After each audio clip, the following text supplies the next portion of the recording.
Madame, Messieurs, bonjour, bienvenue dans ces 13 heures.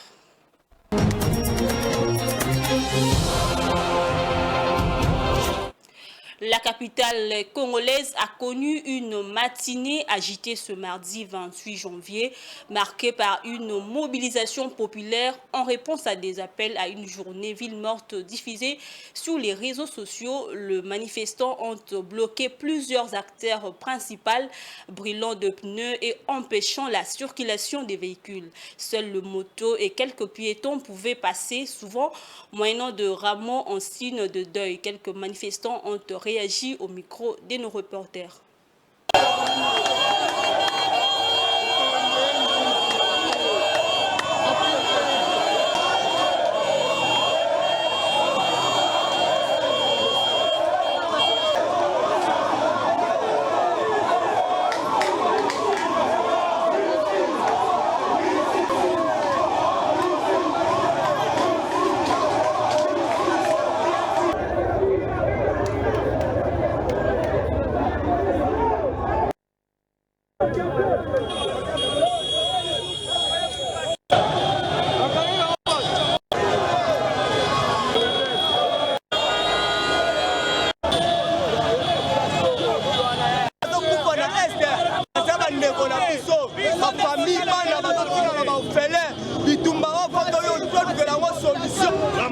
Mobiliser le peuple congolais pour le Logomoko.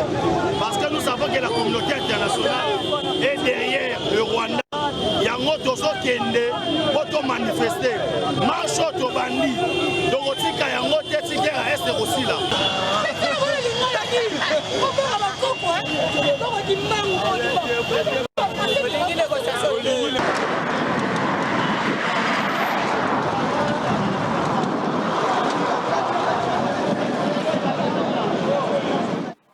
Et puis le président de la République, Félix Tshisekedi, a présidé une réunion interinstitutionnelle ce lundi 27 janvier 2025. Il était question de faire une évaluation de la situation sécuritaire qui prévaut à l'est de la République.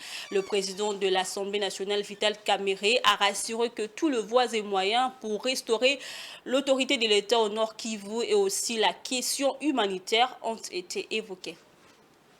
Bonsoir, madame et messieurs. Bonsoir. Ça va? Aucun centimètre de la terre congolaise ne sera cédé aux ennemis du peuple congolais et le président de la République, Félix-Antoine Tshisekedi, reste intransigeant quant à ce. Ce lundi 27 janvier 2025, à son bureau de la Cité de l'Union africaine, le chef de l'État a tenu une réunion interinstitutionnelle consacrée à la situation de l'Est du pays, alors que les FARDC ont déjoué la tentative de la prise de la ville de Goma par les terroristes du M23 soutenus par l'armée rwandaise. Nous avons, comme vous vous en doutez, parlé essentiellement de la question à l'est de la République démocratique du Congo. C'était une évaluation de la situation qui prévaut à l'est et particulièrement dans la ville de Goma. Nous tenons ici, au nom du président de la République, à féliciter la population du Nord Kivu, les vaillants combattants des forces armées de la République démocratique du Congo et les Wazalendo. Nous avons exploré les voies et moyens pour, restaurer l'autorité de l'État au niveau de la province dans le Nord Kivu, qui doit continuer à être administrée par l'autorité nommée par son Excellence Monsieur le Président de la République.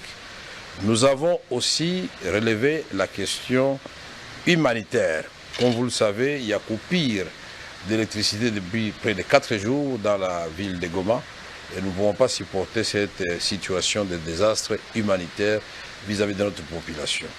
Nous avons aussi, avec le président de la République, exploré la voie des sorties des crises qui intègrent la question, le volet politique et le volet diplomatique. Et le contenu de ce plan de sortie de crise vous sera donné le moment venu.